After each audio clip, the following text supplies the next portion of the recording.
Okay, welcome to Retro Pickups for the week. It is Saturday, May 28th, and I took a couple of trips to Goodwill this week. Got a few things from eBay. I think the best stuff came from Goodwill this time. I'm going to show you what I got. Okay, I'm going to show the eBay stuff first.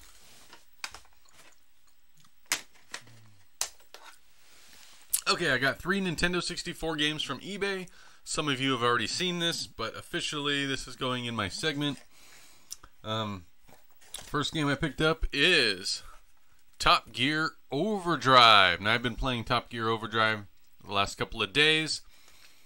It got really good reviews back in 1998 when this was released.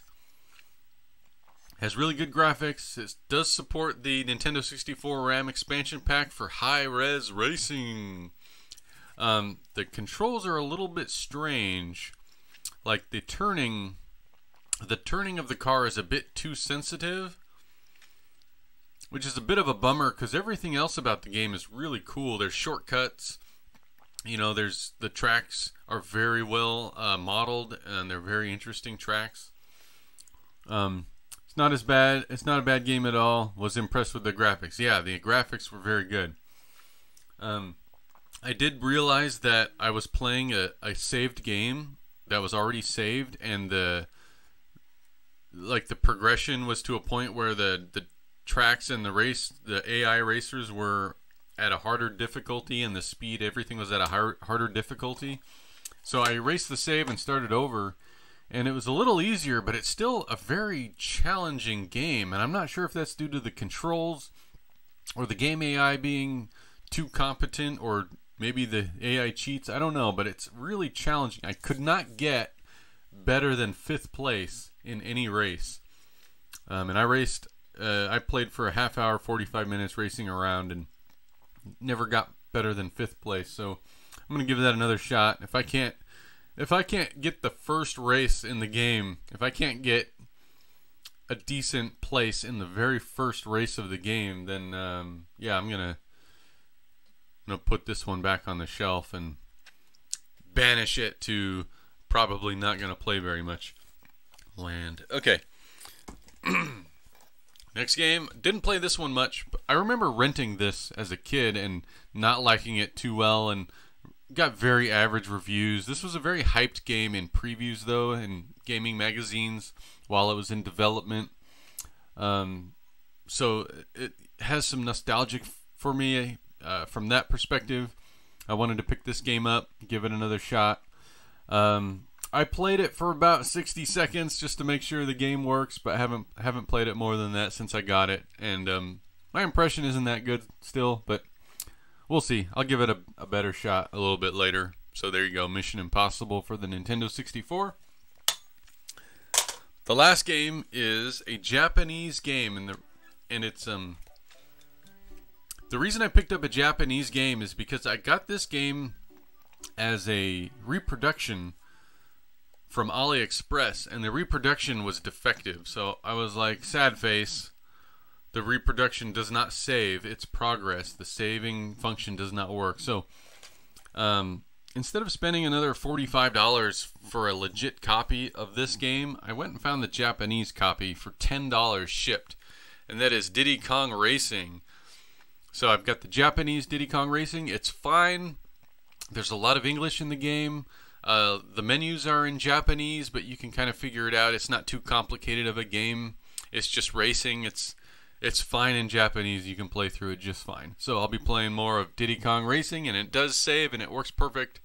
Diddy Kong Racing, the Japanese version. So there's that. Those are my eBay pickups. So now let's talk about what I got from Goodwill. Okay, Goodwill. I got some really good stuff from Goodwill. And the last thing I'm going to show is definitely the best thing of all, and very lucky that I was able to find this and buy it. And it's something I would never have expected to see at Goodwill. So here we go. First, this is cool. This is also another thing I wouldn't have expected to find at Goodwill, but I found it. It's a Dreamcast game. You don't see Dreamcast games at Goodwill, even though it's a sports game, and I usually pass up sports games. But this is a Dreamcast game. You just don't see Dreamcast games. Now, the thing about good find, yeah. The truth be told, when I bought this, I thought I was buying NFL 2K2 because the NFL games were very, very good on the Dreamcast. Only when I got this home did I realize this was hockey and not football. But that's okay. I like hockey games. So here's the thing about it, though. This is highly damaged. The packaging is highly damaged. That's probably why this went on the shelf rather than at the auction. First of all, there's a crack here on the... I don't know if you can see that very good on camera, but it's cracked. But worst of all, well, it seems it's in good condition otherwise. The CD is good, but the worst part is this manual. This manual has water damage. It's been underwater or something. It is very hard. It's cracking. Can you hear it? And it doesn't open. It's basically glued shut because the water, all the pages are stuck together.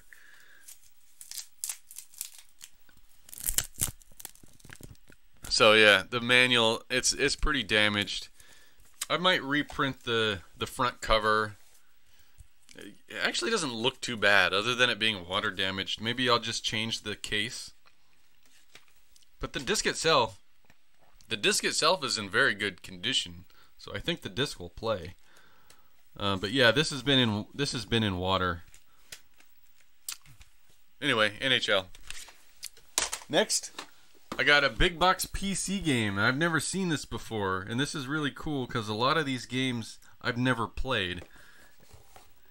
Sim Mania for kids. It's got games such as Sim Town, Sim Park, Sim Safari, Sim Tunes, and Sim...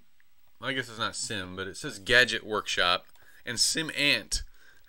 So a lot of good old Maxis strategy games in the big box, no less. These big box PC games are not easy to find.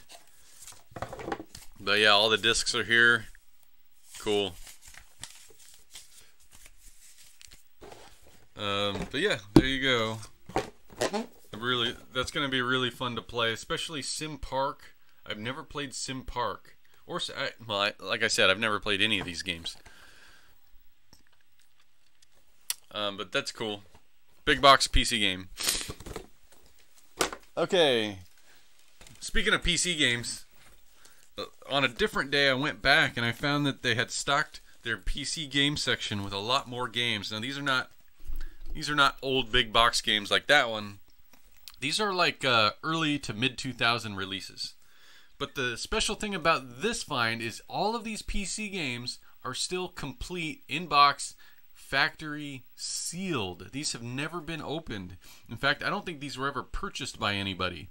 And I'll explain what I mean by that. But anyway, here we go.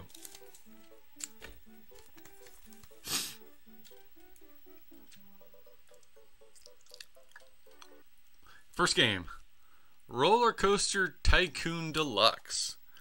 I've never played the first Roller Coaster Tycoon game, and this is the deluxe copy with 2 expansion packs. See, now what I mean by this probably was never purchased is I see this price tag on here. I don't think that's going to focus, but it says CompUSA. So CompUSA is a defunct electronics store. CompUSA doesn't exist anymore, except they have a website still. But you guys remember CompUSA? They went out of business a few years ago. My guess is these games were in it, and all of these games say CompUSA on them, all the ones I picked up, and they're all sealed. They probably were in a warehouse of old CompUSA inventory that couldn't get moved before they closed. They eventually made themselves back to Goodwill. This is never opened, still has the seal on it.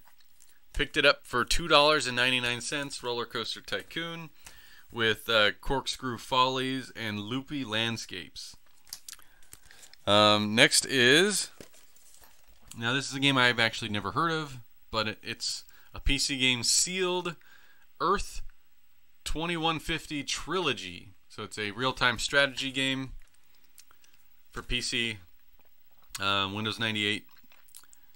ME XP requires a 450 megahertz processor, so that'll run on my 98 PC. The Roller Coaster Tycoon will run on my 98 PC.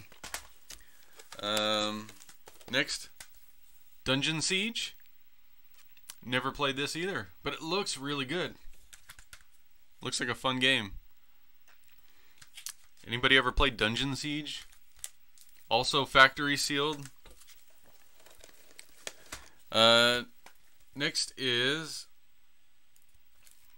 Ghost Recon. Tom Clancy's Ghost Recon. Also factory sealed. Don't open that gem. Yeah, that's another thing is, do I open these and play them, or do I just keep them factory sealed and then burn a CDR, go to Internet Archive, grab the CDR.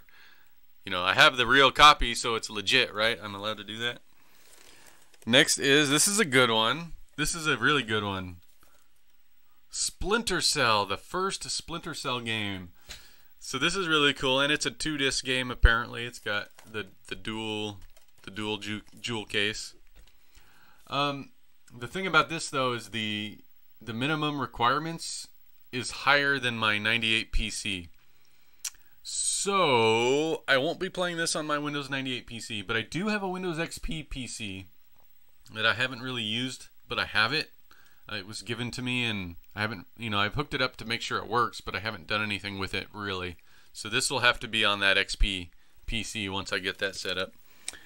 And the last brand new factory sealed box game that I have is Max Payne 2. Max Payne 2. This is also a game that will not run on my Windows 98 PC. It's a little bit this minimum requirements are a little bit too high. But Max Payne 2 factory sealed from CompUSA.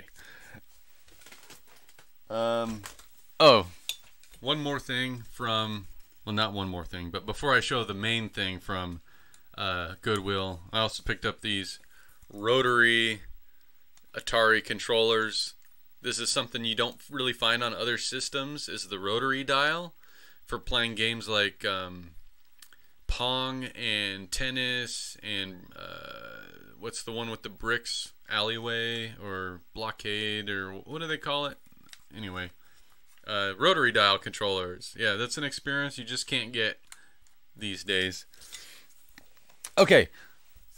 All right, here's the main event. The best thing I picked up at Goodwill today. I can't believe I found this, and this is so cool. You ready for this? I'm going to try and show this off a little bit at a time. Who knows what this is? Any clues?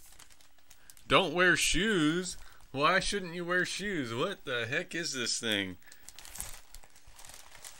I'm going to switch to the big camera to show you.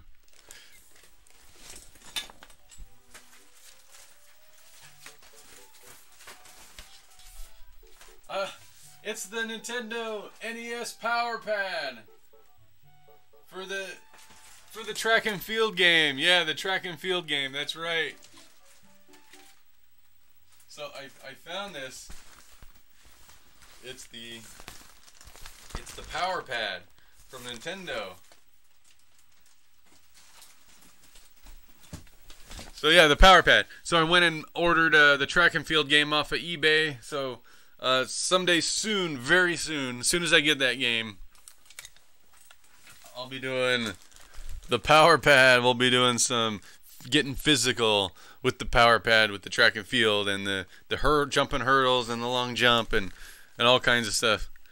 Gonna need to see some gameplay. Well, as soon as I get a game that works with this, we'll be playing it. But yeah, I was really excited to grab that for $10. It was priced $10 at Goodwill. I went ahead and checked eBay prices, and they're going for about $50 online. 50, 60 bucks. $10 at Goodwill. Score! So it was a good week for retro pickups. So if you enjoy my retro pickups, if you want to see more retro pickups, like and subscribe to my YouTube channel. That's where I cut these out, put them on YouTube. Go there, go to my YouTube channel. All my past retro pickups are there. So thank you.